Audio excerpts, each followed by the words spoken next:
Yo,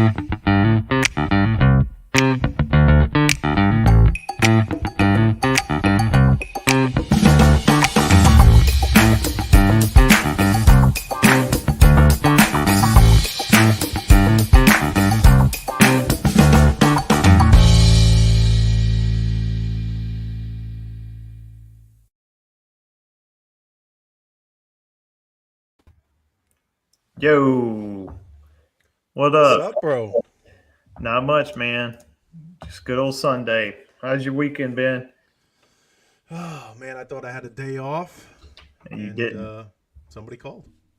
All right. So if anybody's new here, just let everybody know it's the Grapevine Show tonight. I'm your host, Chris Hughes, and to my right, my other host right here, Michael Cianfranco, and our mustache man is out of pocket at the moment. He may or may not make it tonight. I'm not 100% sure, but we're going to go on Mustache without down. one mustache down.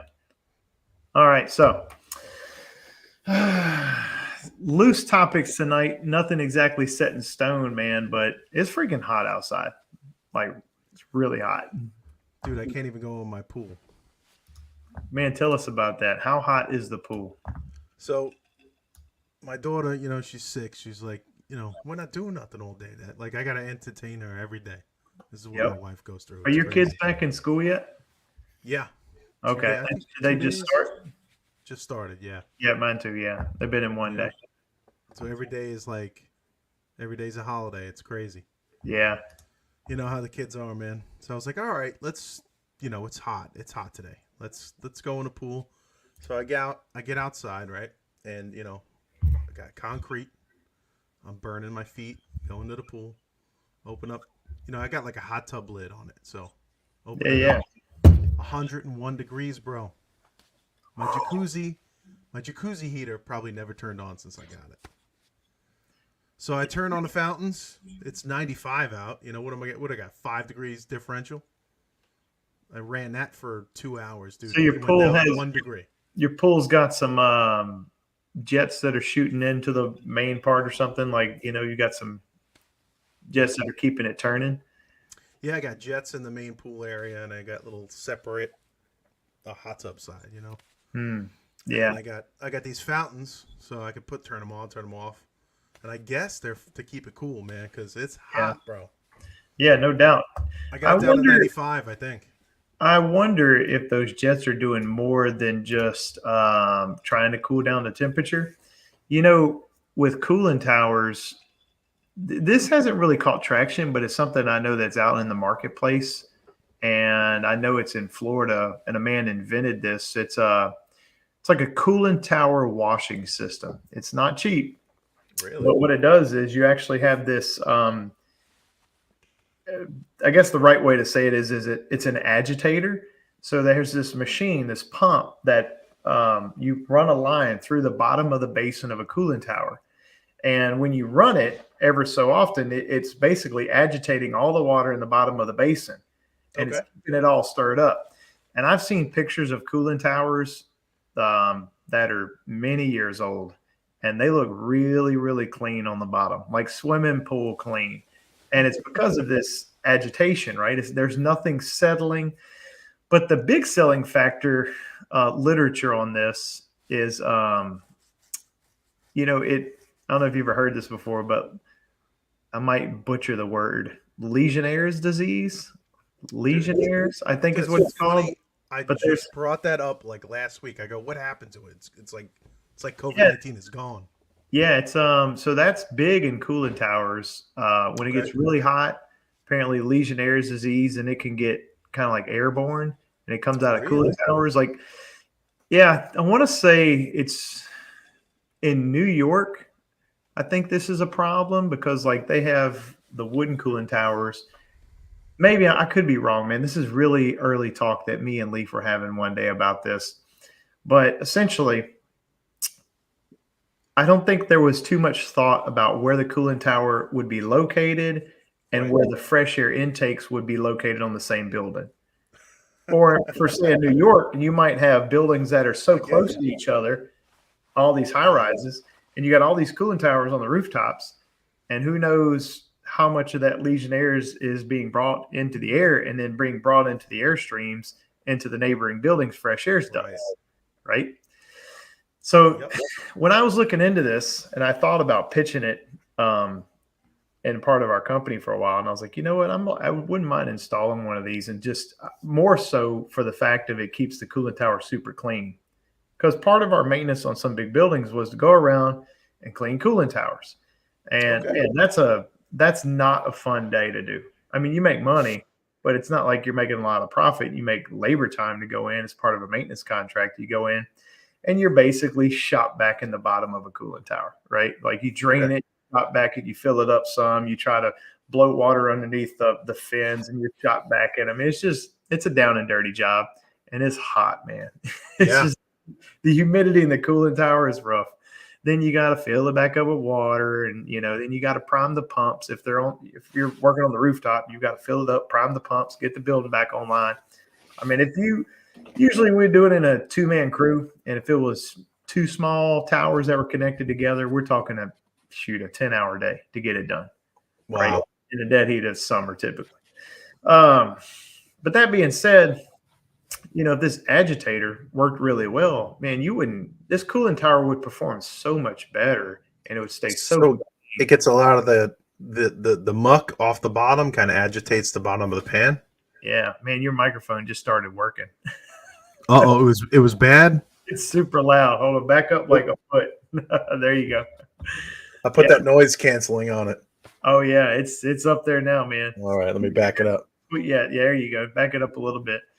Yeah, so it's like if you could run this agitator system, man, it would keep your tower clean. And just think about all that debris that's gonna make it past so in a cooling tower, you got this huge screen, and the holes in that thing is like most of them, to be honest with you, this ink pen could, if it was straight, could get through the hole, right? It would stop gravel, maybe like heavy, big gravel, but it's not going to stop pea gravel typically. Now, downstream from that screen, you would have also another screen, which would be like a Y strainer before it gets to the pump.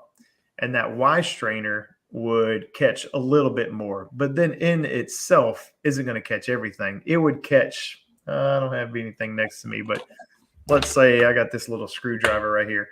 It would catch things. It wouldn't catch anything smaller than, say, that, right? If it was bigger than that, it was going to go through it. It's still just a screen, is what I'm trying to say. So here's what I'm saying. All the trash, all the debris, broken up leaves, you name it, just trash is going to go right into the bundle, right? The heat exchanger bundle. And so that's going to dirty it up. And before you know it, plug it up. And then you got a plugged up heat exchanger. And that could get bad and could get real expensive, So I think a lot of people didn't realize that those New York City flying those dirty pigeons just sitting on top of those cool towers, man. Yeah. That probably had a lot to do with it. I remember watching an episode of what was it, House? Oh. Yep, too loud. Too loud. All right, let me get my mic under control here. Let me see here. Push it back some. I got it. Let's see here. There you go. That better? Yeah, it just went back down really, really low. But okay. You're good. So anyway, let's go back to pitching it, right? I pitched it to one facility, a big medical facility, and I was thinking, maybe they'd go for it. They're a research and development facility. They would want to be interested in this. And I'm not going to name names, but here's the answer I got. If we have it, we don't want to know we have it. Really? And I was like, what? You know what I mean? Like, that's the answer I got. And I'm thinking, dang. And then I was just kind of thinking to myself, like, man, it doesn't surprise me as I've gotten older. It's like, because once they know they have the problem, the paperwork continues. Right, they gotta work it. Is it gonna? I mean, I don't like that, but the fact of it, I could kind of understand why somebody would want to turn a blind eye to it, but at the same time, it's kind of disheartening. Yeah, man. But it goes back to one other thing, man, that our industry deals with. That like we get kicked to the wayside, the HVAC guy. Yeah, we don't test. I think that's what I'm trying to say. Oh, man. So, speaking of heat, man, because that's what the show's about tonight. Look at that, bruh. Woo! That was in our car riding home today, and I had to take a picture of that. My wife actually took a picture of that. I And don't know so, what gets that hot over there, man. yeah, man. And well, that let's talk about that for a second. So that is Golly. that temperature. You know, that could be in the car. Now, here's why I don't know. I'm not sure if my car. I think my car is reading temperature and not the feels like temperature, right? You got So like a black Cadillac or something? we've got a silver Yukon. Oh, okay. All right. But let's talk about that for a second, man. You know, when I look at my weather app, Mm-hmm. like I'm looking at it right now, you know, I have right now it says 93 degrees, right? 93. Let me pull mine up here. Let's see what do we got here in Florida. But if Come I on, scroll down, it says feels like 102 degrees. And so I thought about, you know, it'd be interesting doing a little homework on what feels like temperature means. And so I Yeah. wanted to go into that a little bit. What the heck You were does that discussing mean, bro? All right. So, man, this is really when I want my mustache here because he's supposed to be my brainiac. Oh my God. He's So I'm like going to go for it. Binky in the brain, bro. That's right. So I'm going to describe it the best way I can. And feels like temperature is the temperature that, in my opinion, that's the one you want to pay attention to. Like if you're working in the field, you should pay a more close attention to what the feels like temperature feels Really? like rather than, say, the temperature that you would read on the thermostat, because that's what's going to affect your body. Like feels like temperature is affected by wind, it's affected by humidity Okay. and I would say radiation. So those Okay. three are going to play a role. So like solar Maybe- radiation? Yeah, like for example, like if you're riding, you ever been in a car on a road trip and you had like your arm on the window ledge, Oh yeah. and your arm gets like really freaking hot.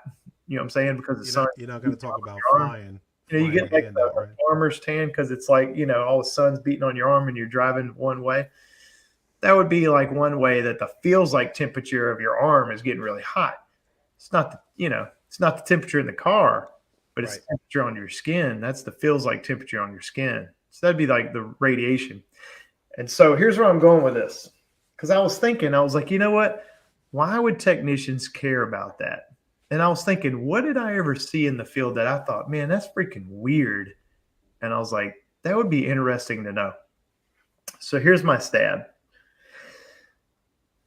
And if you're in the chat, throw me a heck yeah if you've ever seen somebody do this. Have you ever seen a fan, an isolating fan? How do I say isolating? I can't say it. You know, Oscillating? a fan that rotates. Have you ever seen it blowing on an air conditioner in a vented attic?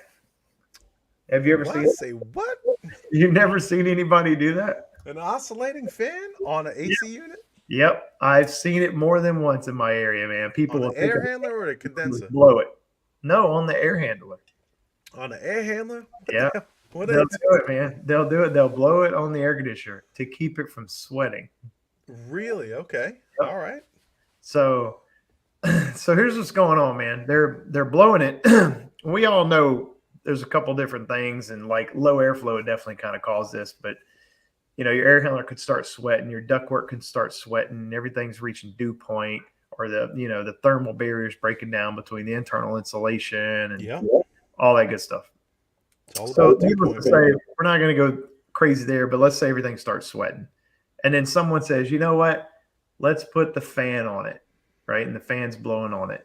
Not the maybe the best use of this, but maybe, I don't know. It can work. And I didn't do tons of homework on this. So like, I'm not going to sit here and say I'm like the brainiac and knows this by heart, but I'm going to take a stab at what I think's going on here from like reading some science books and maybe being a little bit knowledgeable on what I think's going on. And here's what I think's going on.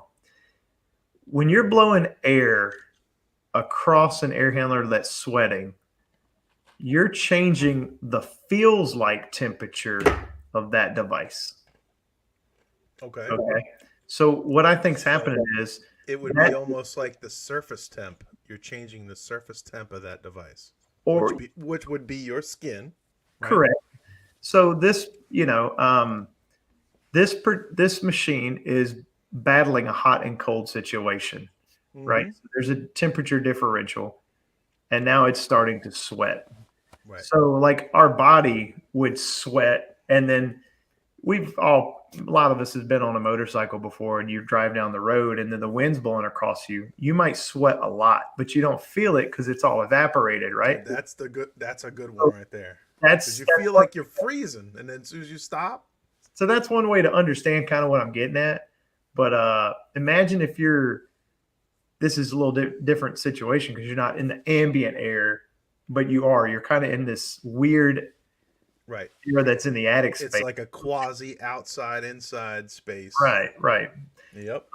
But when you're blowing this air, you're essentially blowing more energy at the water that's sitting on top of, let's just say, the air handler. The air handler sweating, and everything has energy, right?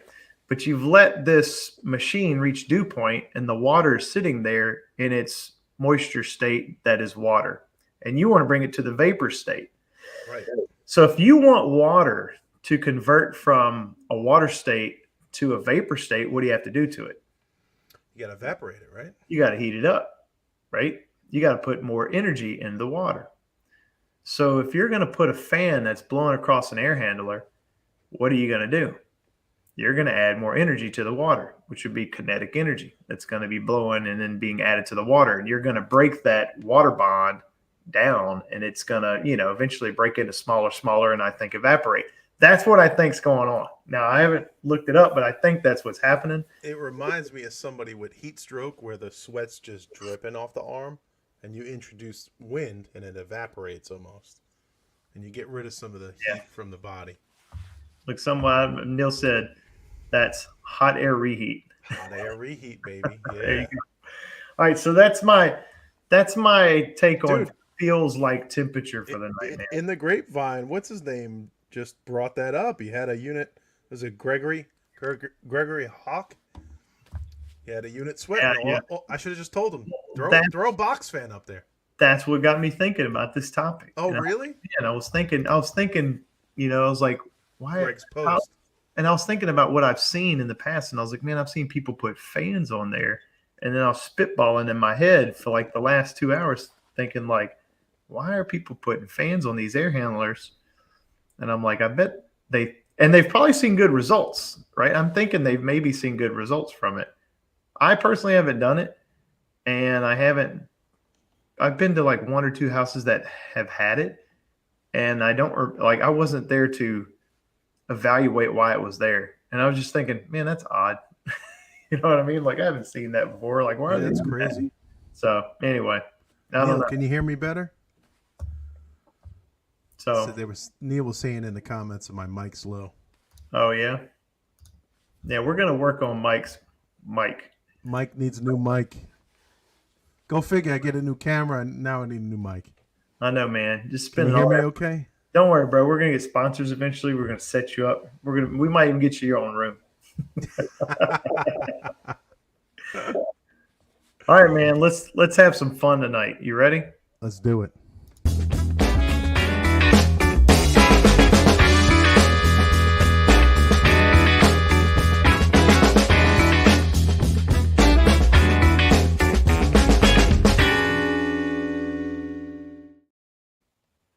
Boom. Let's do a top five, bro. Let's It's been do a it. while. It's been a while. I've got a topic. You ready? And we got no mustache, so No mustache. Here we go. What type of work needs to be pushed to the winner whenever possible? oh, that's a good one, man. You ready? You ready? We're going to go from the bottom of the barrel all the way to number one. Number 5, zoning applications. So you mean like single speed system, converting over to like zoning?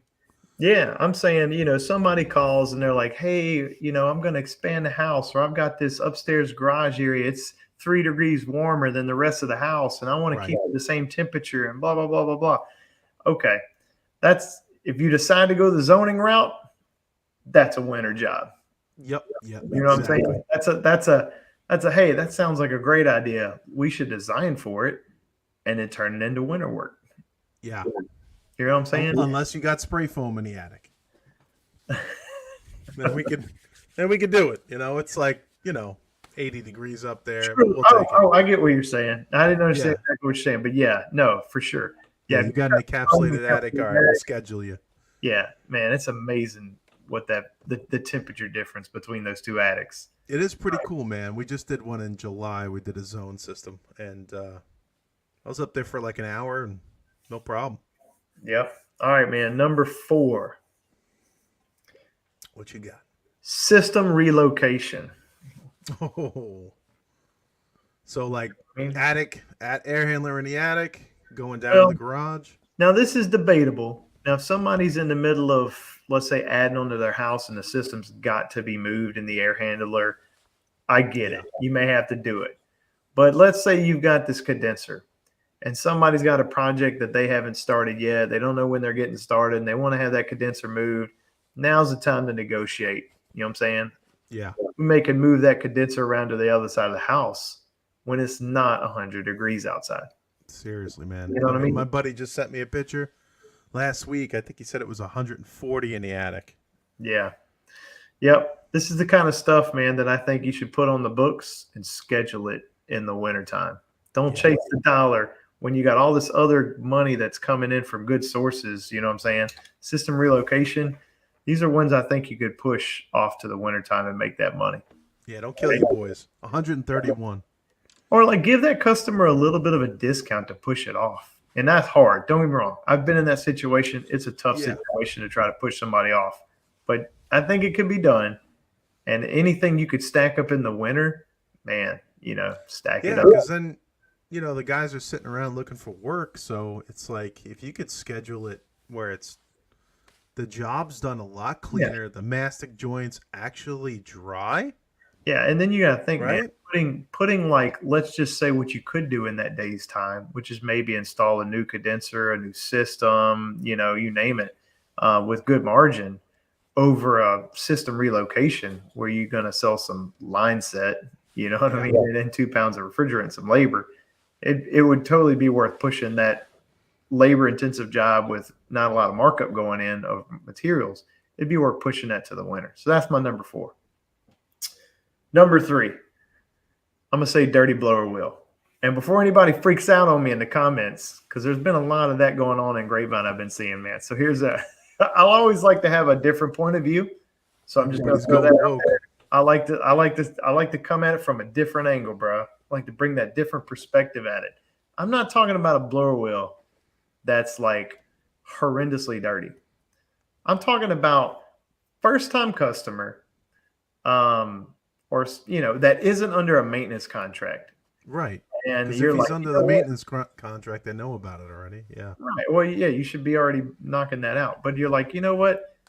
It's got a little bit of dust on this blower wheel. It's worth cleaning it. It's service money. It's not contract money. And you're like, you know what? I really want to clean this thing.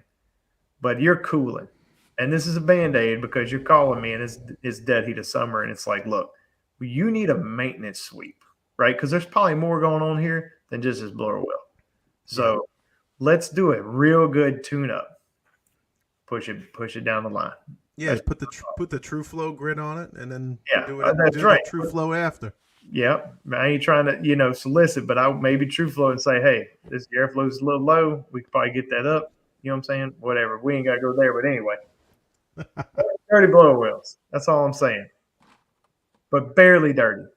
I'm not saying go leave these things full of 1-inch no thick cat hair. Let it. Yeah. No. All right. Number 2. Duct work, man. Duct work found from, let's just say, a duct leakage test. Yeah. Or, this could go many different ways. This is kind of a big one.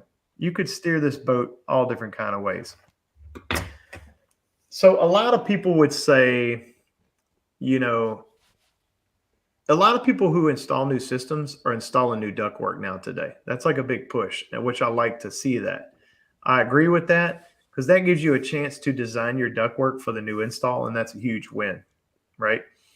That way you It'd be kind nice. Somebody does a manual D. you get to own the destiny of how that system's going to perform when you do the ductwork. And I think duct leakage testing is huge. It's a huge role player in that situation. You've got duct leakage, you're not going to get good performance. So you got to do it. But man, if you could do this, is an interesting take on sales. If you could sell a job, and let's just say you want to replace the duct system. And I'm not going to say I'm guilty of this because I have, honestly, I never was able to sell this as an option. I never changed somebody's system out and said, your system's done. We're coming back in the winter to do all the duct work. Right? Oh, right. Yeah. Never was able to sell it. Happened. Didn't try to sell it that way. But I look back and think, man, how many times could I have sold a duct system and did it in the winter after the install when we might have had days and, where we could have just did that. And I think there was more days than not. And my guys would have been way more happy, and I'd have been way more happy to do that in the winter than in the summer. Just saying. Yeah. I don't know. I had a duct job, man, that I sold, and the guys literally walk off the job, man. I stayed till the weekend. Really? I had to get that stuff done, man. I went up there and did it myself. Dang. Yeah. All right. Last one, man. Number one. What you got? Bro. Maintenance, bro. Maintenance. You know what I'm saying? Like, then I got a bunch of people want maintenances right now. Yeah, man. Like, why is it always? And it's always the damn thing ain't keeping up right now. It's those people you see like every 3 to 5 years. Oh, right. They're like, you haven't seen them like 4 or 5 years, and you go there. And they wait. I just got a voicemail that sounded just like that, bro. And they go, "Oh man, I haven't had it, man. I haven't seen you in a couple of years. Everything's been going fine." And everything's good. And it's just 5 pounds low on 22. It's low. The condenser's dirty. The contactor's pitted. It's got wires that look like they could be changed because they're a little bit starting to tarnish. You know what I'm saying? Capacitors, on the indoor fans reading a little weak. Indoor coils looks a little dirty. Filter's dirty. I mean, just total shit show. And you're like, damn. It was running fine yesterday. Yeah. Or that filter that looks like it was starting to oval shape is in the trash can when you roll up. It's that house. You know it is. And they're like, bro, we just put a brand new filter in it and it just ain't keeping up. So we need maintenance. It's like, so you decided to call me at 105 degrees outside and say, I need maintenance today. No, man. Like that is something that needs to go and be on a schedule. I don't know. And, like, I don't know if anybody's out there is doing, you have a price you pay to get stuff fixed, and then you have maintenance customers that pay a price to get stuff fixed. Right. And I agree there needs to be a separation, right? People who get maintenance done and maintain their system, I feel like they should pay a smaller fee to get stuff fixed because they're on a plan. They're not the ones that are beating you up in your most money-making time of the season. Yeah. Yeah, absolutely, man. I don't know. How's my mic doing now? Is that all right? Yeah, man. You sounds awesome. All right, cool. The guy said they can't hear me. All right. Giving it a shot. Change the settings. But I get it all the time, man. People call me up, Mike. You were out here 2 years ago. Everything's working good. But can you come out for a maintenance Monday morning, first thing? No. It's like always on a weekend too, bro. It's got to be on a weekend. I get this text message long, like voicemail. I like send that to voicemail. Yeah. It's not that you don't want to do it. Do you know what my feels like is right now? I'm not coming out there for a maintenance right now. feels like 110, 120, like I'm on the damn sun, walking on the sun. It's not that you don't want to do it. It's just like, man, it's like this is, everybody's chasing the big money when the dead heat of summer comes up. Everybody's doing it. We could say we don't, but it's what we do, man. This is when the big bucks get made in heat and air in the South. This is when everybody's chasing, building up that bank account as big as they can, preparing for the wintertime work. until their company gets to a point where the wintertime work is steady, nearly not as always steady as the summer, but pretty steady. And it takes a while to build up that base to where the winter is just consistent. You know, that takes. I've gotten in a weird spot, man. Ups and downs, about maintenances. Yeah. I've gone through where I hated doing them. Measure Quick coming to the scene, I started love doing them. But when it's the feels like is 150 and I'm melting out there, dude. My tablet says I quit. I'm running Measure Quick and like, dude, the screen starts to it does like a black screen on me. It quits on me, man. Yeah, I've had that happen actually recently. Yeah, I was doing. Well, I can't really talk about it because it'll be an article that's coming out later. But I was using Measure Quick and stuff, and you know what? I'm gonna get. Don't talk about it. I'll just talk about my story, man. So I got to bring the damn tablet into the van, cool it off. Start carrying 2 tablets, bro. That's just the way it is. You know what I'm saying? Get yourself a second tablet. Slinging tablets around like it's no big. I got to work on a new mic, man. Yeah, we gotta get sponsored. I know, man. Well, yeah, we'll figure it out. But yeah, man, I like doing maintenances, but not in the middle of damn August heat, bro. Yeah, I don't mind it, but I would say if someone's scheduled up, been on my books forever, yeah, I'm going to do that maintenance. It's planned. We'll work it out. there's nothing wrong with cash flow, but I'm coming at like 3 o'clock, 4 o'clock, bro. Yeah, and having people to people who haven't signed up, and there's nothing wrong with new customers, man, but I don't know, those last minute maintenances, man, that want to call on like Friday at 2 p.m. You know what I'm saying? And like what I'm saying is they're not cooling right. That's why they're calling. It's it's not a maintenance. First off, let's get that straight. Yeah, that's not a maintenance call. I got off on a tangent. A repair call, right? We're not coming to do a maintenance. We're coming to do repairs. So the proper way is we're going to repair and then we're going to schedule your maintenance. Here's a good one, right? So I monitor Train. Train has a comfort site. I can see how units run for my buddy's company, right? So check this out. I'm on the site. I'm just screwing around, checking run times, my godmother's unit.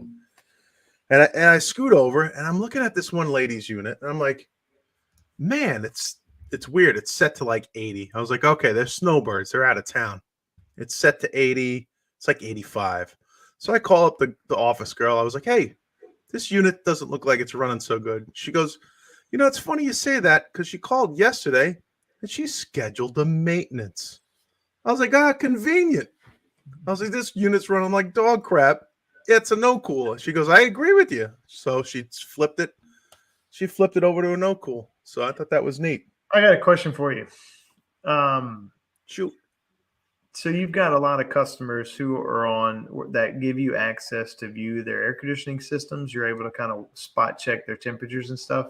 Well, every system I sell, I try to push them over to it. Mm-hmm. Well, I think there's only like one person that I've sold the system that didn't want it. So yeah. So you have a HVAC company portal into all these installs. Is that what I'm hearing? Yeah. So Train's 824 thermostat will give you basics. Their 850 communicating thermostat will give you. That's view only, I'm sure. Train's not going to give you access to make changes to their system, right? You can't change their temperature. That'd be way too much control, I would think. I could do that. You could change their temperature? They got to go to the thermostat and hit OK. Oh, okay. So they have to override to let you have access. That would be fun to mess around with people on Halloween, That also gets some people in trouble. Yeah. I've had that through TCS controls, being able to manipulate whatever I want through school systems. Okay, gotcha. Commercially, but I've never have had access to that residentially. That's kind of been something I haven't followed. But what I'm curious to know is the way you're doing it, and I wonder if other companies are starting to do this. I'm curious to see what the dashboard looks like. Do you come in and look at like all of them? How fast could you scan, let's just say 150 customers, to see if any one of them has above 78 degrees? Does it change color? Does it go from like green to red, where you can scan a list and go, yes, this is the red one. What's the temperature in the house? And did they schedule it to be that hot?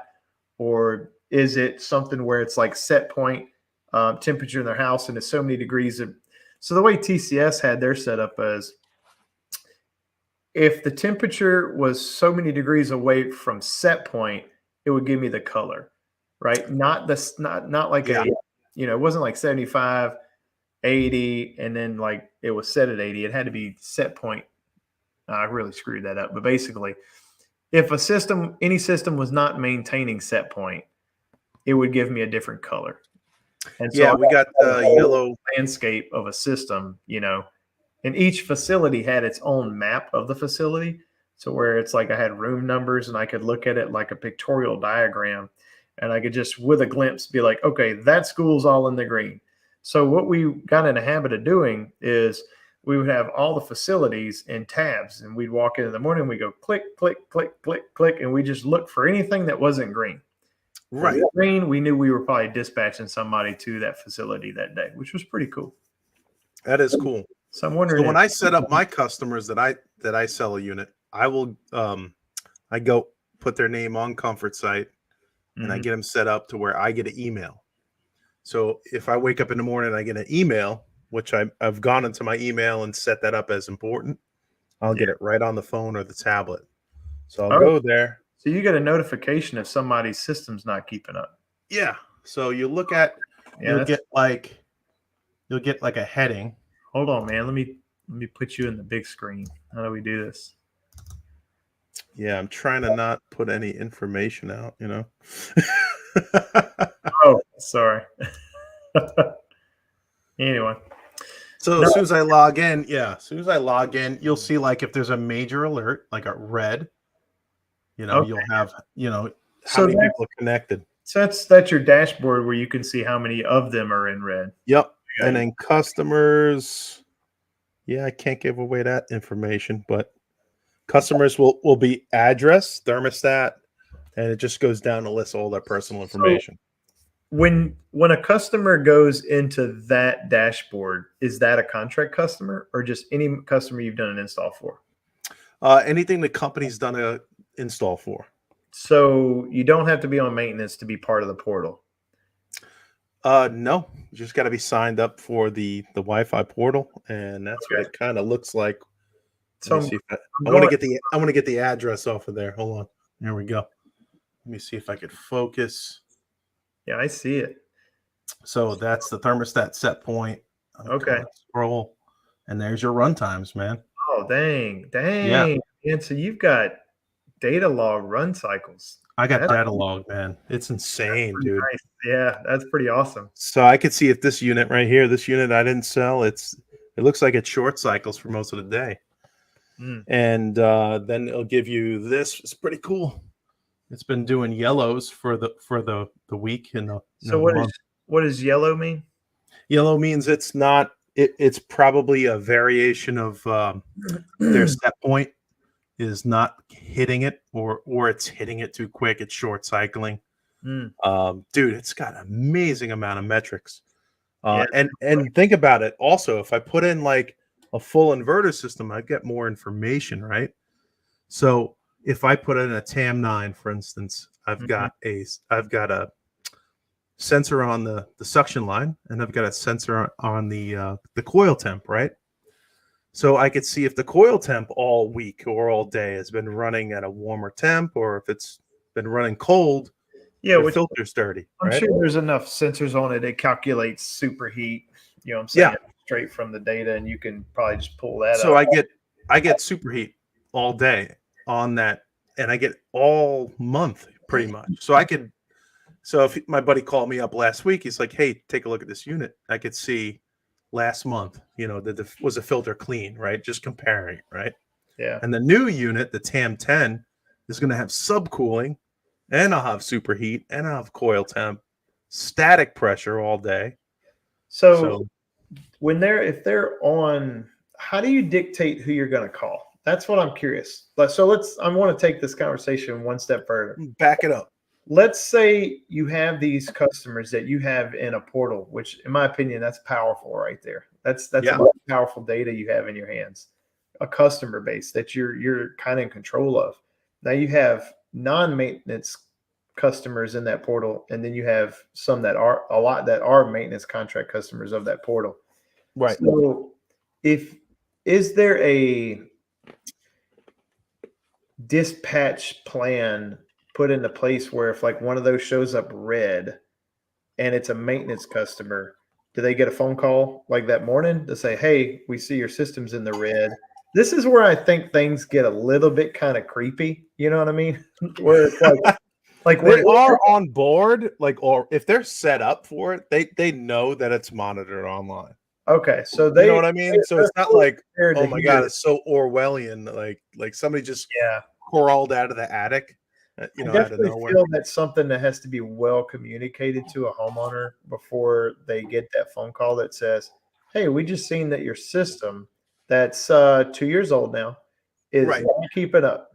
And let's say the company's agreement is 1 year warranty, Right. and then whatever the parts warranty is on the equipment, but the labor's 1 year and they're a contract customer year to year.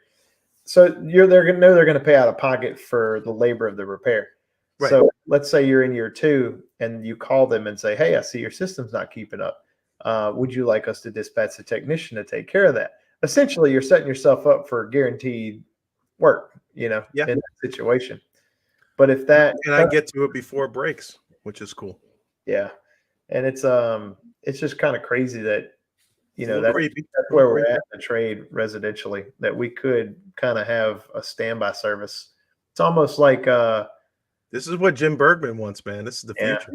yeah, it's almost This like is this is getting to it, like his article. This is getting to it when it needs it, right? yeah, Not like let's do 3 maintenances a year, let's just be there every 2 seconds. No, sure, let's do one maintenance, like Jim says, which I agree with. Let's yeah, do it in the winter, I do too. fall, I and then I monitor it. And if I get a red flag, or I could not monitor it, right? I could just let the damn computer do it, and it gives well, me an email. there's something to be said about getting in someone's home twice a year, and this is speaking from experience. Mm-hmm. We had major difficulty trying to get into someone's home to do a maintenance that they have paid for twice a year. Once a year, we could pretty much manage. Trying to get into their home twice a year, because at one point we were a twice a year visit. That was hard. It's almost like people are like, "You're inconveniencing me." It's like, well, Yeah, you're here for this. sometimes I feel that when I was at that big company, man, we were always doing 2-time visits. Yeah, and it was a little, AC's over there. All right, Yeah, but they were also a sales company too, so they were like, they came out with it in the meeting. So like, we're no longer an AC company, we're a sales company. So well, this all maybe my customer base kind of felt that. yeah, this all goes back to something that many people probably already know, but like if you run a residential company, this is definitely one of the reasons why you have to charge more for like a specific service call than you would a commercial client. Now, I'm not going to say commercial is not lucrative, it absolutely is. But when you have commercial facilities that have 200 pieces of equipment and you have a maintenance contract, and every morning you pull up the screen and you've got 3 systems that could be in the red, you just dispatch text and they go. They just go. The logistics of it are so well understood between the facility and the company that the work is just there. You're basically there automatically on dispatch service call. Man, throughout a whole year's time, I mean, I'm not saying you should have tons of breakdowns, but there's going to be breakdowns because there's plenty of old equipment that's not going to get replaced. You're going to have capacitor Yeah. and all that. So it's very easy money in commercial maintenance, and all that time spent on talking to the customer and all of that. It's so easy because typically the person running the facility is, let's just say, the facility director, manager, whoever that person is. It's not exactly their money. They got to control the budget, but it's not their money. So they Yeah. understand that the place needs maintenance or repairs, and they're just like, "Hey, what was it this time? It was this. Okay, boop, Right. time sheet, go." It's very fast paced, Yeah. and the dollar's a little loose. And Is when it? people have, oh yeah, it is. And when Yeah. people are, when it's your own home and people are paying money for something, let's just say that same manager of the facility, you now go to their house The Right. conversation's radically different, and the tech has to spend quite a little bit more time having that conversation about what the repair needs to be. You know what I'm saying? And it's just more involved. And so it all plays into pricing. You know what I'm saying? There's going to be more time spent on the job. And the guys who've got it figured out that do, a better job of flat rate and speeding up those conversations to all those homeowners, making it faster and making it easier on the technician to not be in such awkward positions like that. Kudos to that guys who could speed that up, because that is such a challenging task that, in my opinion, does not get discussed nearly enough on how to fix it. Yeah. Like, we are so caught up into the flat rate versus time and material, or a hybrid between the two, and that gets a little bit of attention, but the conversations are still being had where we're negotiating way too much in front of a homeowner about what needs to be kind of done. Like, look at the automotive business, man. When you go to an automotive shop and they go plug into your car and they do a diagnostic, dude, a lot of them, they got it figured out. You know what I'm saying? Hey, this is your problem. Hey, this is what you're going to need. My book tells me, I guess national book tells me that it should cost this much. That's what I'm going to charge you. And you're either going to say, yeah, fix it. Yeah. Or no. Yeah. But I'm going to talk to my husband. Yeah. But the conversations at the auto repair shop, they're short and sweet, or they have been in my experience. Why do we get there in heat and air? That's what I want to know. Yeah, what AC companies, residential, man, they just want to sit down at the dinner table and talk over it for like 4 hours over like a contactor. It's true, man. It's true. Yeah. And you can't do that. You just can't. I had a guy five or something years ago, man. Like, no joke. This guy lived on the beach, right? And he was like, well, what happens if I make you a nice steak? I was like, okay, make me a steak, man. The price is going to be the same, bro. Make me a steak. Steak, though, but not at 100 degrees. Hey, you know what? I'll come back in the winter and I'll eat that steak with you. Dude, me and my buddy still joke about it till today. I remember the guy offered you the steak. Yeah. There's some funny stuff, man. Yeah. I'm like, just to save a few bucks, it's like, I don't get, it's like residential. It's crazy, man. Like you said, automotive, you go in there, they're like, all right, it's going to be $500 for this car battery, or you could just leave. Oh, that's right. Your battery's dead. And I always liked packing an ice chest full of my own waters and stuff. Like I would, like every morning, and I always had my little ice chest. I'd have like 4 waters, 2 Gatorade, stuff like that. And I know homeowners, there's a lot of homeowners that were really nice and they would try to give you water and all that stuff. And man, that's really appreciative, that the ones that do that. Yeah. But I always had an issue with like accepting a bottle of like a Gatorade. Oh my God. This came up with my buddy like last week. There's nothing worse there's nothing worse than like getting a Gatorade from a customer. My buddy's on the insult. He goes, don't take the water. I was like, what do you mean don't take the water? He's like, you take the water. There goes your tip, man. I was like, yeah, because it's like when you're taking the Gatorade from them, you're essentially kind of saying, I'm going to find a way to make this bill cheaper today. If you've got a heart, you're over there playing that game in your mind thinking, damn, I got to figure out a way to make this a little bit better. They're really nice to me today. And I've had it where guys come to my house for like internet or something, man. I give them the water. If the guy's good, give him the tip. Yeah. And I don't mean to say all homeowners are playing that card. I'm sure there's a few. Dude, right? I get like no technicians in my house, man. I fix everything but the internet. Yeah. I have a big problem with this, man. Like I'm very much a cut and dry individual. Like I don't want anybody giving me deals. And the reason is because I never wanted to have to give somebody a deal. I hate favor trading. It's weird. So yeah, I'm so burnt on that from being on the other end. Like I've called people to come do stuff at my house. And then I know, right? You're like, whatever. And what do you need? I'm giving them like a drink of water or something. I'm trying to hook them up because like I'm like, man, I know what it feels like to sweat, Yeah. And then I tell them, hey, I just want you to know, dude, you don't have to discount the bill. And then I'm playing in my mind. I'm like, this dude probably thinks I'm a weirdo. That Like, sounds a I'm here, little like, weird. here, I'm gonna give you a Gatorade. Don't discount the bill at all. I don't want it to be weird. Don't make this weird. You know what I'm saying? And he's going, okay, bro. Like, all right, you know, like I'm not. And I'm Chill like, out, okay, man. Chill out. like I'm not that kind of guy. You know what I'm saying? And he probably got the guy thinking, like, oh man, I should give this guy a deal. Is he like a vet or something? Damn. That's right.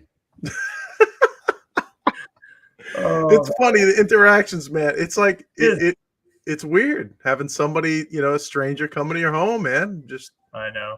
especially when they're sweating, man, and it's the feels like is 120. It Yeah. did just get weird. We're gonna have to shut the show down, man. It just got weird. Where's Mustache? I thought he was coming on late. I don't know, man. All right, guys. Until next week. See you on the next one.